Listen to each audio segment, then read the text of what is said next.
का जो वर्गीकरण है वो दो प्रकार का है, क्रिस्टलीय ठोस और अक्रिस्टलीय ठोस। वो हमने पढ़ लिया। ठोस, द्रव्य और गैस की प्रावस्था में क्या अंतर है वो भी हमने पढ़ लिया।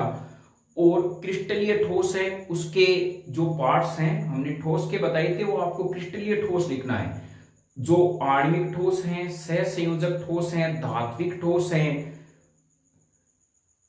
और जो देखिए सबसे पहले सहसंयोजक जो है आणविक ठोस, सहसंयोजक ठोस, धात्विक ठोस और आयनिक ठोस, ये सभी क्रिस्टलीय ठोस के भाग हैं। अब हम चलते हैं आज जालक, जो क्रिस्टल जालक है, क्रिस्टल जालक, अर्थात इसे क्रिस्टल लेटिस भी कहा जाता है। क्रिस्टल लेटिस यानी इसको हम कह सकते हैं क्रिस्टल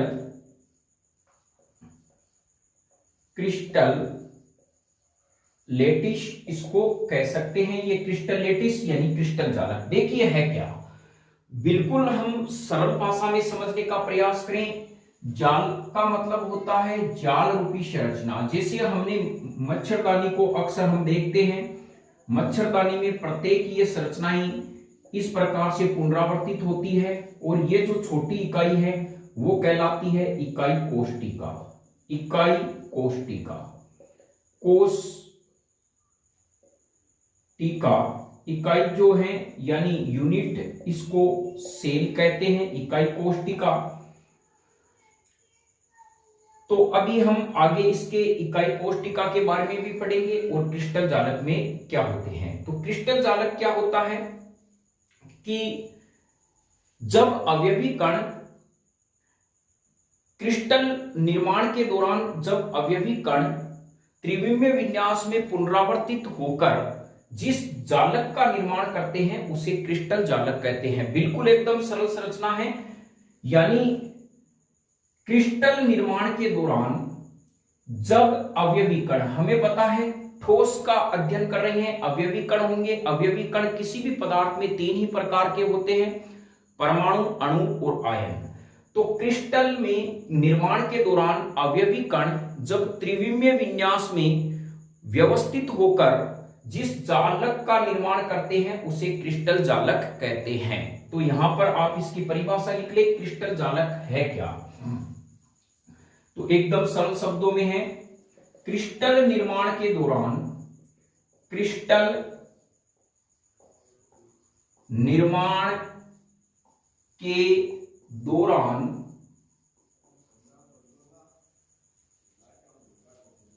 अवयवी कण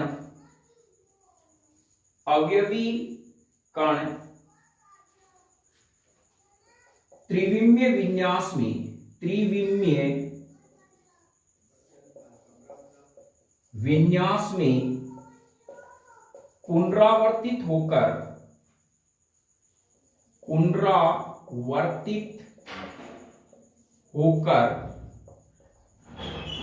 जिस जालक का निर्माण करते हैं, जालक का निर्माण करते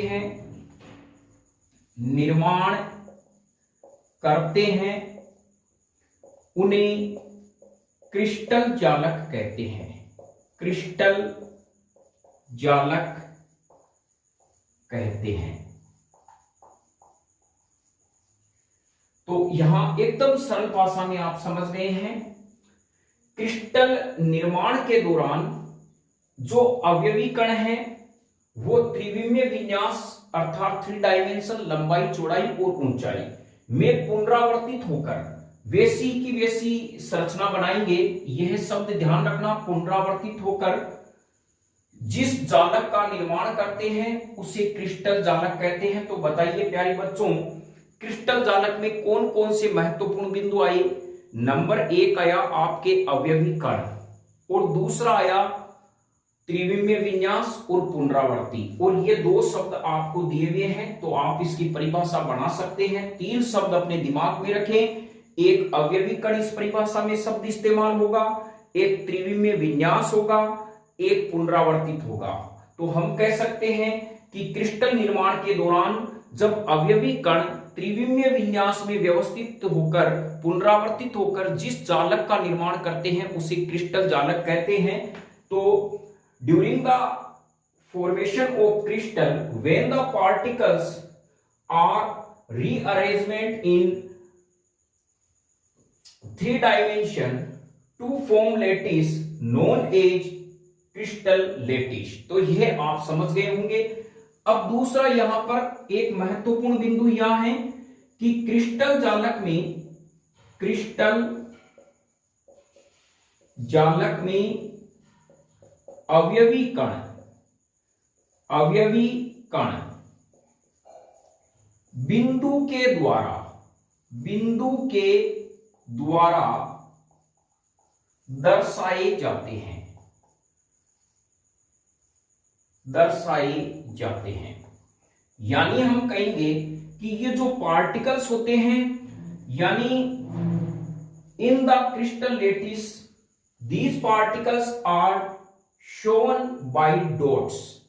यानी स्पाइरिकल शेप में भी हो सकते हैं, गोले के रूप में भी हो सकते हैं, या बिंदु के रूप में हम इसे दर्शा सकते हैं। तो यह आपके क्या हो गया, क्रिस्टल जालक की क्या हो गई, डेफिनेशन हो गई। यदि परीक्षा में 1 नंबर की आती है तो इस प्रकार लिखने का प्रयास करें। फिर इसमें एक शब्द जो महत्वपूर्ण है वो इस बार आने की संभावना है, वो है इकाई कोष्टिका। तो इसको आप उतारते भी रहें, लिखते भी रहें, अपने दिमाग में भी फिट करते रहें। तो यह पहला चैप्टर बहुत ही छोटा है, 3 नंबर का है, और ध्यान रखें 1-1 नंबर के इसमें से प्रश्न आएंगे। एक शब्द है एकक कोष्टिका, इसको एकक कोष्टिका भी कहते हैं, या इसको इकाई कोशिका भी कहते हैं, इकाई कोशिका भी इसको कहते हैं, या इसको हम यूनिट सेल भी कहते हैं, यूनिट सेल। ये तमाम इसके एक ही नाम है।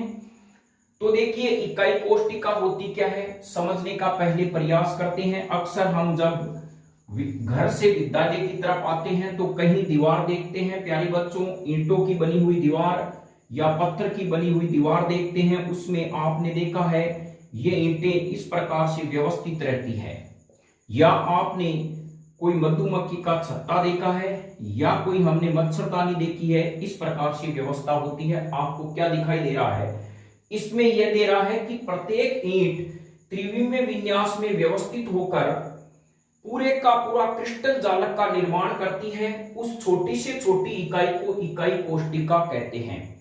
यानी किसी क्रिस्टल जालक में वह सूक्ष्मतम कण या कोष्टिका जो त्रिविमीय विन्यास में पुनरावर्तित होकर संपूर्ण क्रिस्टल जालक का निर्माण करे, उसे इकाई कोष्टिका कहा जाता है। तो हम कह सकते हैं जो मेरे पास में यह जो पोर्शन आएगा प्यारे बच्चों, वो होगा यूनिट सेल। तो अब आप समझ गए होंगे कि यूनिट सेल क्या है, किसी क्रिस्टल जालक का वह सूक्ष्मतम भाग या कोष्टिका जो त्रिविमीय विन्यास में पुनरावर्तित होकर, देखिए ऊपर और लंबाई में चौड़ाई में व्यवस्थित होकर संपूर्ण क्रिस्टल जालक का निर्माण करती है, उसे इकाई कोष्टिका कहते हैं। पहली डेफिनेशन ये। दूसरी डेफिनेशन क्या होती है प्यारे बच्चों इसके अंदर, कि क्रिस्टल यानी इकाई कोष्टिका उसे कहते हैं वह सूक्ष्मतम, किसी क्रिस्टल जालक का वह सूक्ष्मतम कण जिसमें उस क्रिस्टल जालक के सभी गुण पाए जाते हैं, वो इकाई कोष्टिका कहलाती है। यानी उसका दर्पण प्रतिबिंब होता है। पूरे के पूरे क्रिस्टल जालक का क्या होता है, दर्पण प्रतिबिंब होता है। जैसे मैं कहूं कि पदार्थ का सबसे सूक्ष्मतम कण परमाणु होता है, जिसमें उस पदार्थ के सभी गुण पाए जाते हैं। वो स्वतंत्र अवस्था में रह भी सकता है और नहीं भी रह सकता है। इसी प्रकार किसी पदार्थ का वह सूक्ष्मतम कण जिसमें उस पदार्थ के सभी गुण पाए जाते हैं और वो स्वतंत्र अवस्था में रहता है, वो होता है अणु। तो अब आप समझ गए होंगे। तो यहां पर आप इकाई कोष्टिका की परिभाषा लिखें कि इकाई कोष्टिका और एकक कोष्टिका क्या होती है। तो इसकी परिभाषा इस प्रकार से होगी, किसी क्रिस्टल का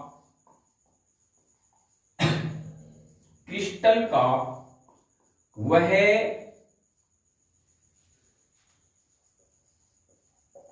सूक्ष्मतम भाग, या हम कहें कोष्टिका, जो त्रिविमीय विन्यास में पुनरावर्तित होकर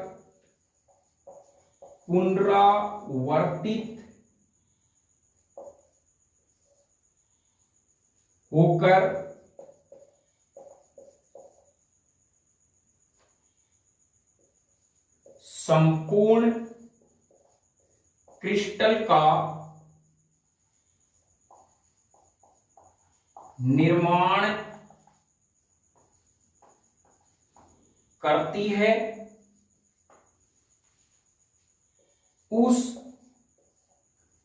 सूक्ष्मतम भाग को इकाई कोष्टिका कहते हैं। इकाई कोष्टिका कहते हैं। तो यह आप समझ गए होंगे, इकाई जो कोष्टिका है वो किसे कहा जाता है। नेक्स्ट इसकी जो अथवा में भी परिभाषा लिख सकते हैं, यदि यह टफ लगती है तो इजी में भी हम लिख सकते हैं। अर्थात किसी क्रिस्टल जालक का वह सूक्ष्मतम भाग जो उस क्रिस्टल का दर्पण प्रतिबिंब हो। क्या हो? दर्पण प्रतिबिंब हो, उसे इकाई कोष्टिका कहते हैं। कोष्टिका कहते हैं। यानी a smallest part in crystal lattice which is mirror image of crystal known as unit से। यह पूरा का पूरा मिरर इमेज होता है, दर्पण प्रतिबिंब होता है, उसमें उस क्रिस्टल के सभी गुण पाए जाते हैं, इकाई कोष्टिका में पाए जाते हैं। तो यह आपकी डेफिनेशन, चाहे तो ये लिख देना, चाहे तो यह लिख देना। अब आपके ये पूरी इकाई कोष्टिका की परिभाषा समझ में आ गई होगी। अब नेक्स्ट जो पॉइंट है वो है इकाई कोष्टिका के पैरामीटर, यानी इसके पैरामीटर कितने होते हैं। तो इकाई कोष्टिका के पैरामीटर नोट डाउन कर लें कि इकाई कोष्टिका के पैरामीटर हैं क्या। नेक्स्ट है इकाई कोष्टिका के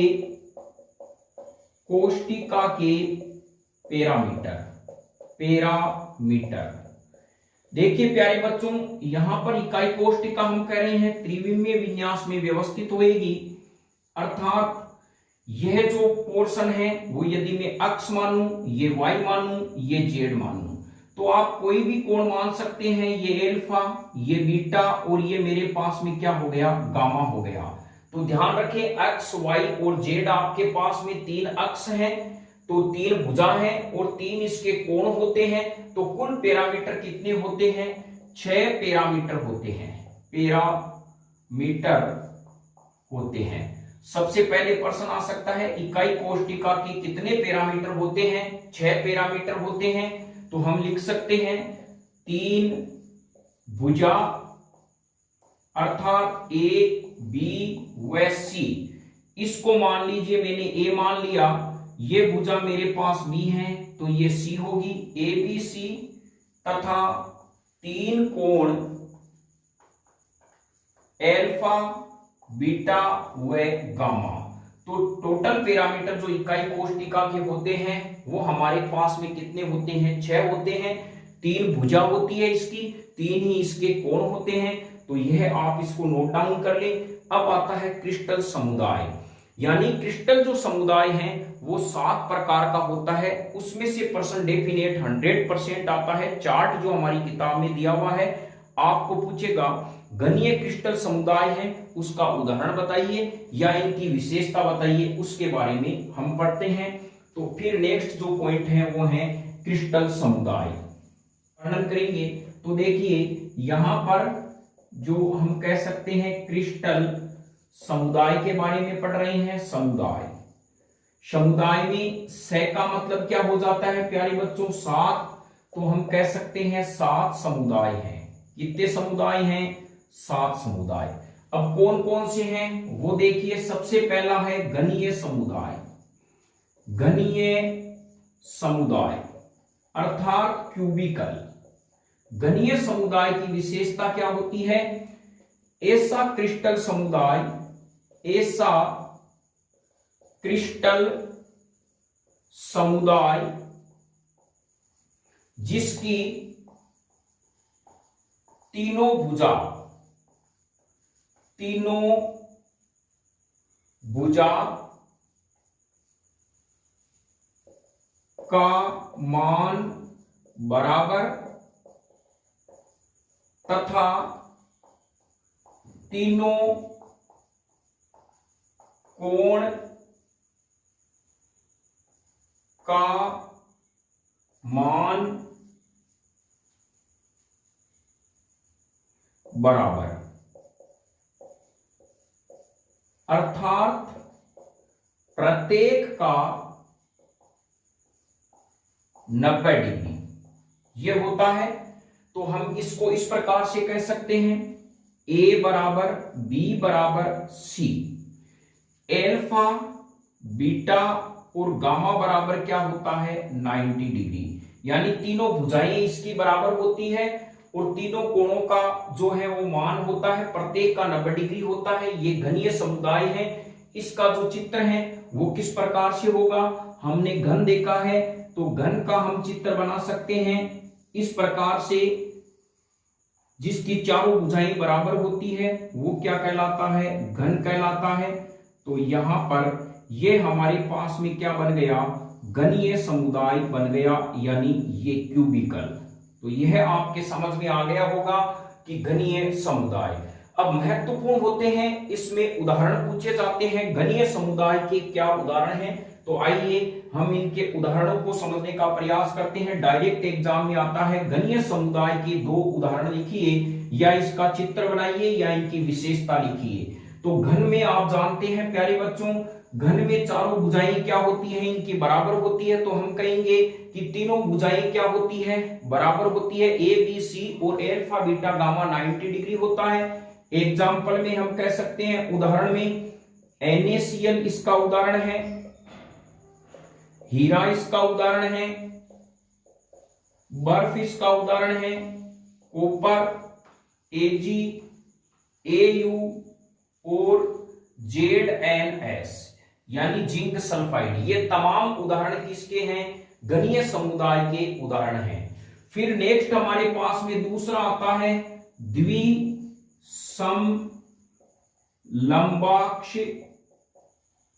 समुदाय। बाइहेड्रल इसको कहा जाता है। देखिए द्विसमलंबाक्ष यानी ऐसा क्रिस्टल समुदाय जिसमें द्विसम लंब का मतलब हम कह सकते हैं भुजा, और सम का मतलब समान, और द्वि का मतलब 2, जिनकी 2 भुजाएं तो समान होती है लेकिन एक भुजा इसकी क्या होगी? अलग होगी। ऐसा समुदाय क्या कहलाता है?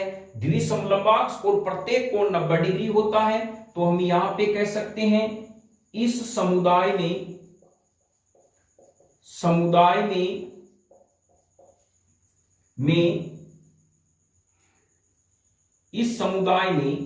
ए, बी और सी, ये जो सी है वो बराबर नहीं होती है, अर्थात इसको लैंग्वेज में भी लिख सकते हैं। इनकी 2 भुजाओं का मान समान लेकिन तीसरी भुजा का मान अलग होता है।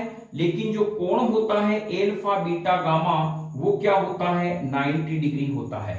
यह द्विसमलंबाक्ष के क्या है? उदाहरण है। और इसका जब हम चित्र बनाएंगे तो देखिए यहां पर हम कह सकते हैं प्यारे बच्चों, 2 भुजाएं इसकी आप बराबर बना लें तो यहां पर इस प्रकार से क्या हो जाएगी? इनकी ये भुजा हो जाएगी और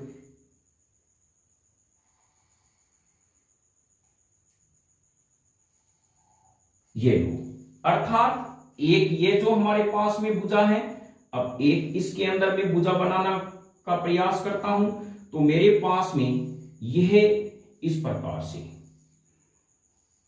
ये बन गया। तो देखिए इस क्रिस्टल समुदाय में देखते हैं, ये भुजा और ये भुजा इसकी बराबर आती है और ये भुजा क्या है, अलग आती है। तो इस प्रकार का क्या होता है, हमारे पास में द्विसमलंबाक्ष क्या होता है, ये होता है। इसका उदाहरण इसका इंपॉर्टेंट है। उदाहरण के अंदर है श्वेत tin SnO2 TiO2 titanium oxide. तो यह ध्यान रखें, इसके उदाहरण महत्वपूर्ण है द्विसमलंबाक्ष के अंदर।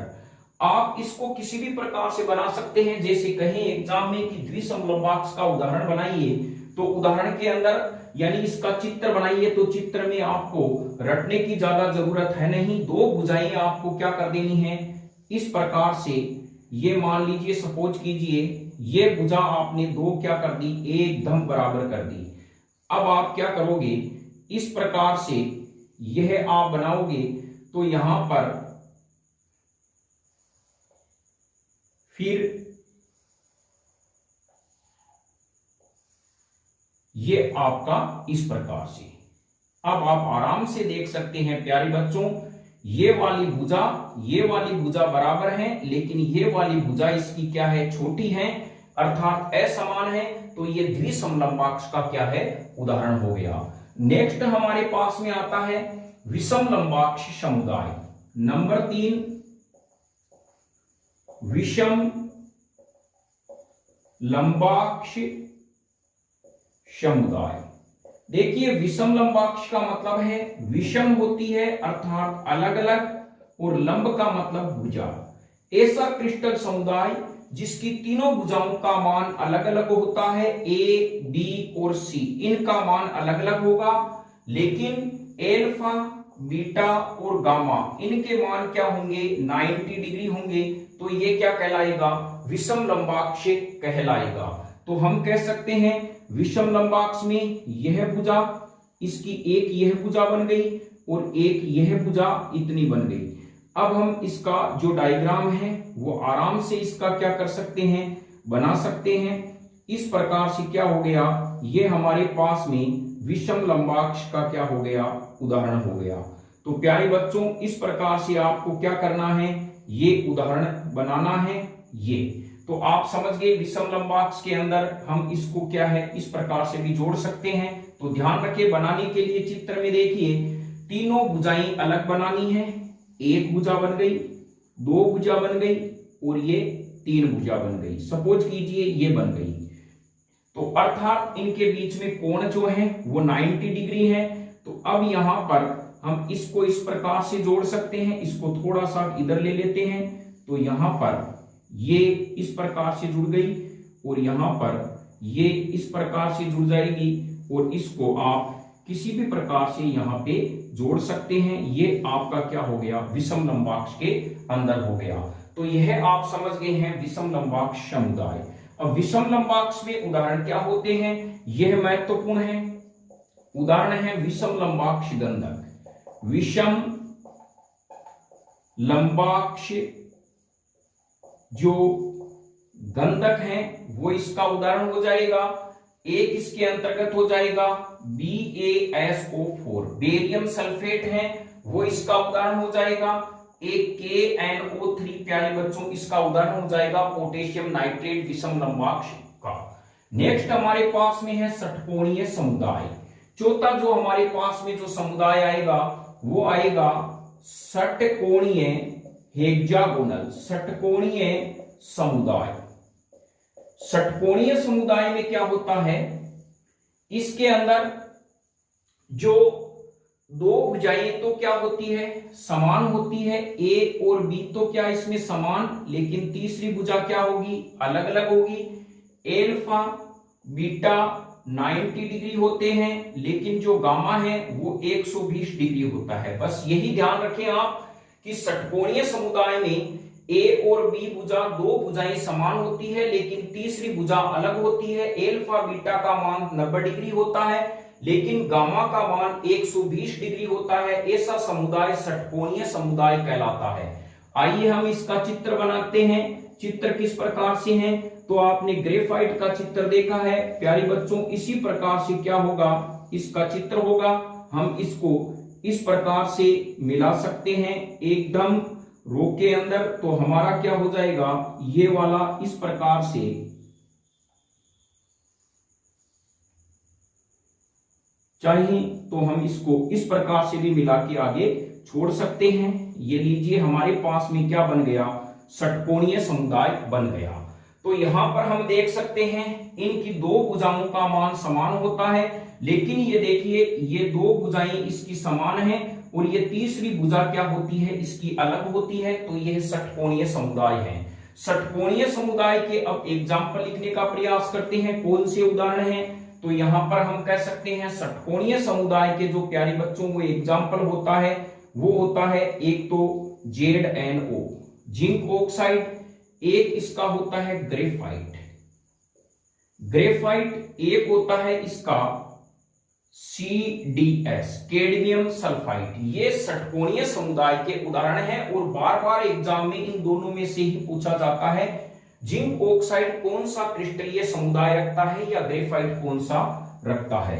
चलिए नंबर पे और 6 नंबर पे देखिए, 5 नंबर पे जो है वो है एकंताक्ष मोनोक्लिनिक समुदाय, क्रिस्टलीय समुदाय, और यह है त्रिसमनताक्ष समुदाय। बिल्कुल यहां पर देखिए बात इनके जो लिखे हुए वर्ड है वही बता रहा है, यानी एक का मतलब एक नहीं होगा, क्या नहीं होगा, कोण समान। तो यह क्या कह रहा है, मेरा एक कोण है उसका मान समान नहीं होगा, मैं हूं एकंताक्ष और मेरी तीनों भुजाओं का मान तो क्या होगा, अलग अलग होगा, लेकिन एक कोण का मान क्या होगा, दो कोण समान होंगे, एक कोण का मान समान नहीं होगा। तो ये इस प्रकार से कह रहा है, हम कह सकते हैं विशेषता में, यानी विशेषता में हम कह सकते हैं भुजा।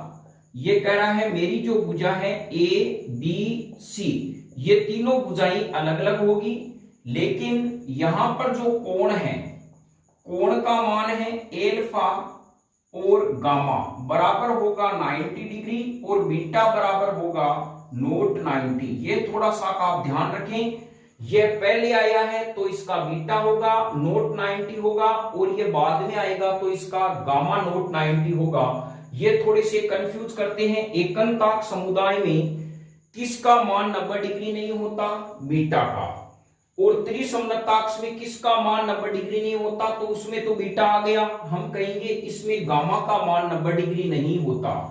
अब दूसरी हम बात करें इसमें उदाहरण, तो त्रिसमनताक्ष में जो उदाहरण है वो क्या होंगे, एकंताक्ष गंधक, एकंताक्ष आ जाएगा गंधक, और आ जाएगा Na2SO4.10H2O। यह ध्यान रखिए, दोनों ही उदाहरण इंपॉर्टेंट हैं। एकंताक्ष समुदाय में एकंताक्ष गंधक और Na2SO4.10H2O आते हैं। त्रिसमनताक्ष देखिए ये क्या कह रहा है, त्रिसम का मतलब समान होती है, अर्थात मेरी तीनों भुजाओं का मान समान होगा, लेकिन एक कोण का मान अलग होगा, वो कोण होगा गामा। तो ये कह रहा है मेरे पास में A, B और C हैं, इन तीनों भुजाओं का मान तो क्या है प्यारे बच्चों, बराबर हैं, लेकिन एल्फा और बीटा बराबर 90 डिग्री होते हैं, लेकिन गामा जो है वो 90 डिग्री नहीं होता है। यह समझने का आप प्रयास करें। ये दोनों ही परीक्षा में बहुत कंफ्यूज करते हैं कि एकंताक्ष समुदाय क्या होता है, बताइए। देखें एकंताक्ष समुदाय में भुजाओं का मान क्या होगा, अलग अलग होगा सभी भुजाओं का, लेकिन एक कोण का मान 90 डिग्री नहीं होगा, वो कौन सा कोण होगा, बीटा कोण। और यहां पर त्रिसमनताक्ष में तीनों भुजाओं का मान समान होगा, लेकिन एक कोण अलग होगा, वो होगा गामा का मान 90 डिग्री नहीं होगा। अब यहां पर कह रहे हैं कि इसके उदाहरण क्या हैं, देखिए त्रिजटा वाले हमारे पास में शिव हैं, तो शिव को कैलाशपति कहते हैं, तो इसका उदाहरण हो गया कैल्साइट। क्या हो गया, कैल्साइट। और इसका उदाहरण हो गया प्यारे बच्चों कैल्साइट। और शिव है तो हम कहते हैं सिनेबार, HGS जो पारे का आयस्क होता है। तो ध्यान रखें तीन जटाओं वाले कौन हैं? शिव हैं। शिव को कैलाश पर्वत पे रहते हैं, कैल्साइट हैं, और शिव हैं सिनेबार। तो त्रिसमनताक समुदाय के उदाहरण हो गए कैल्साइट और सिनेबार। फिर आता है त्रिनताक्ष। लास्ट जो समुदाय आएगा वो कौन सा आएगा? त्रिनताक्ष। तो इसके उदाहरण लास्ट जो हमारे पास में क्रिस्टल समुदाय है उसके बारे में हम देखेंगे कौन सा आता है और क्या है। तो नेक्स्ट हमारे पास में सातवां है त्रिनताक्ष। त्रिनताक्ष। तो बताइए प्यारे बच्चों, त्रिनताक्ष समुदाय क्या होता है? वही बात, नए आ गया, इसका मतलब नहीं है तीनों भुजाएं। देखो एकंताक्ष में आया तो हम यहां पे कह रहे हैं नहीं है, नए शब्द आने से इसकी तीनों भुजाएं ही अलग अलग होती है। तो यहां पे मैं कहूंगा यानी भुजा का मान ए, बी और सी अलग अलग हैं। तीनों भुजाएं तो अलग अलग हैं ही, और प्लस कोण का मान जब मैं देखूं तो तीनों ही कोण का मान समान नहीं है। एल्फा, बीटा और गामा, ये तीनों कोण प्यारे बच्चों क्या है? 90 डिग्री नहीं होते। और इसका एग्जाम्पल जो हमारे पास में है वो है कॉपर सल्फेट 5H2O। एक तो ये उदाहरण हो गया। एक में हमारे पास में हो गया K2Cr2O7 पोटेशियम डाइक्रोमेट। एक हो गया H3BO3 बोरिक अम्ल। तो यह तीन इसके उदाहरण हो गए। अब मुझे बताइए, एक तो आ रहा है एकंताक्ष, एक आ रहा है त्रिनयताक्ष।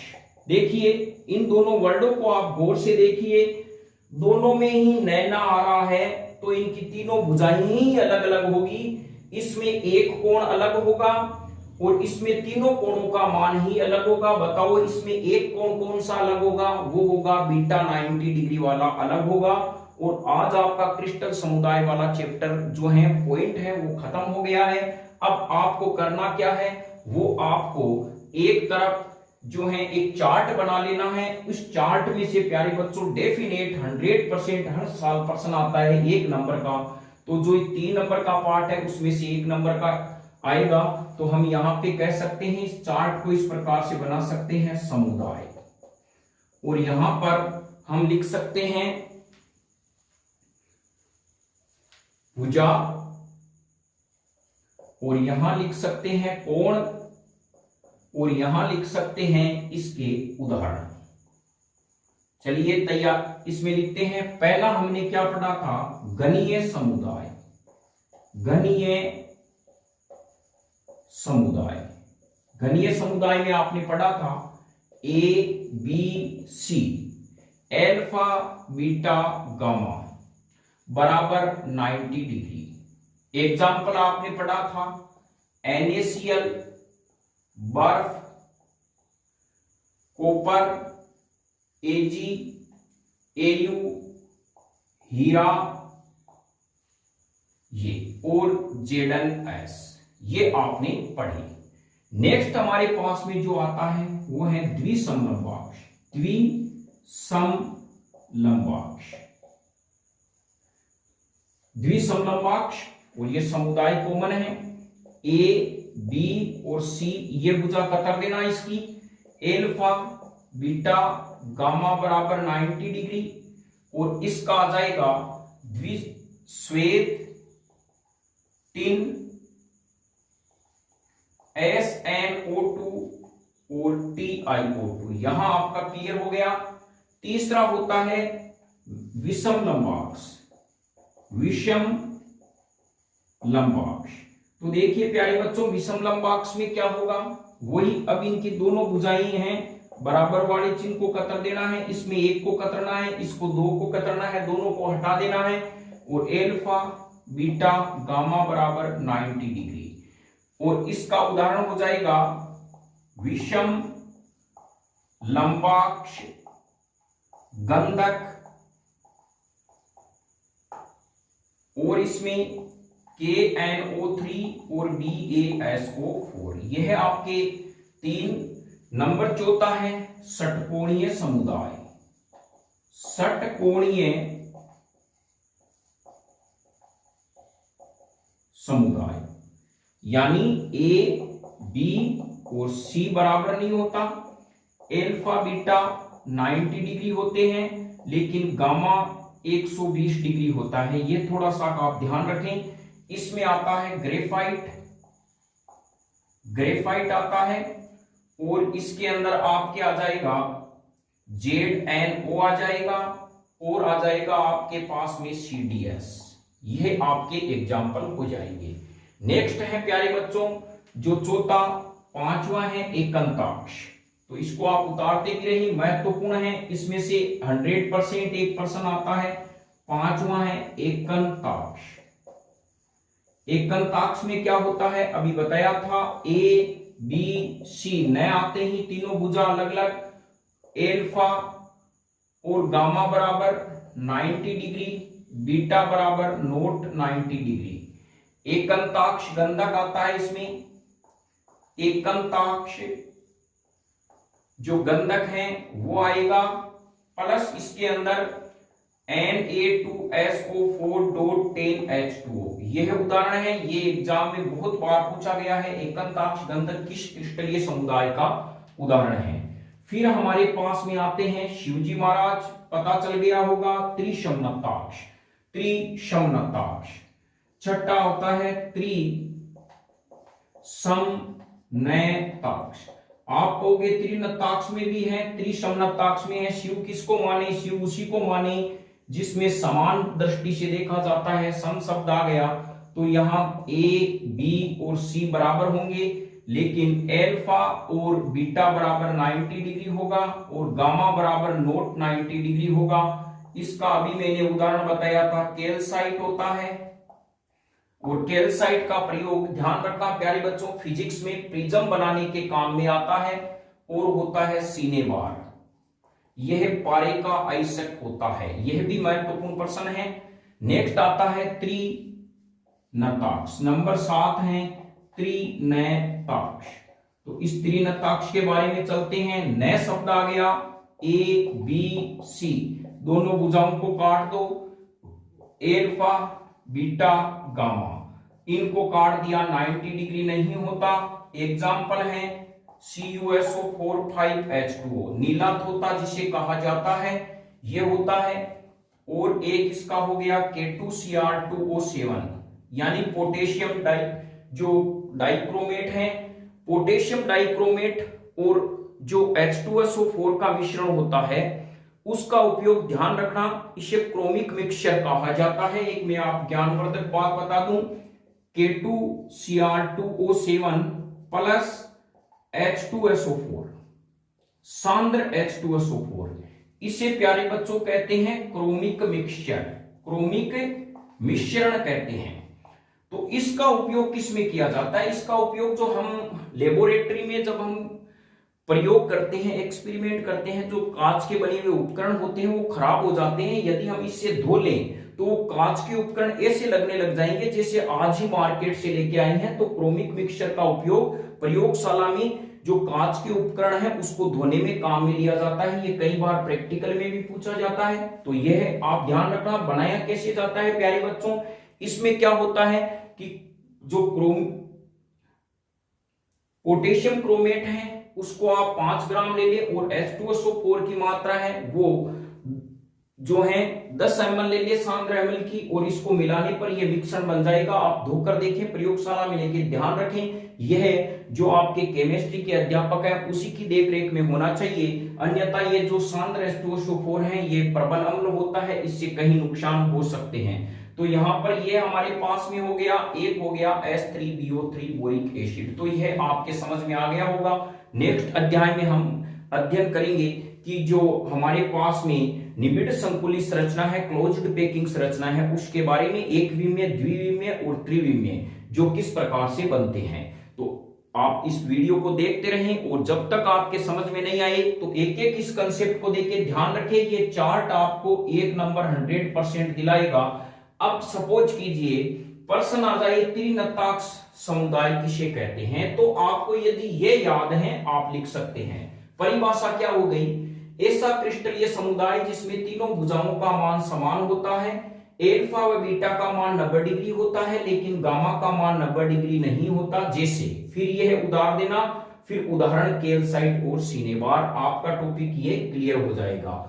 अब आप बताइए इसकी परिभाषा कैसे लिखेंगे। ऐसा क्रिस्टलीय समुदाय जिसमें तीनों भुजाओं का मान अलग होता है, लेकिन तथा एल्फा व गामा का मान 90 डिग्री होता है, बीटा का मान 90 डिग्री नहीं होता है। और ये जरूर लिखना है आपको, तभी अगले एग्जामिनर के समझ में आएगा। उदाहरण आपको पक्का लिखना है, एकंताक्ष गंधक Na2SO4 10H2O। यदि आपको एकंताक्ष पूछते हैं, कोई जरूरी नहीं सभी एग्जाम्पल लिखे, आप इनमें से कोई एग्जाम्पल एक लिख सकते हैं। तो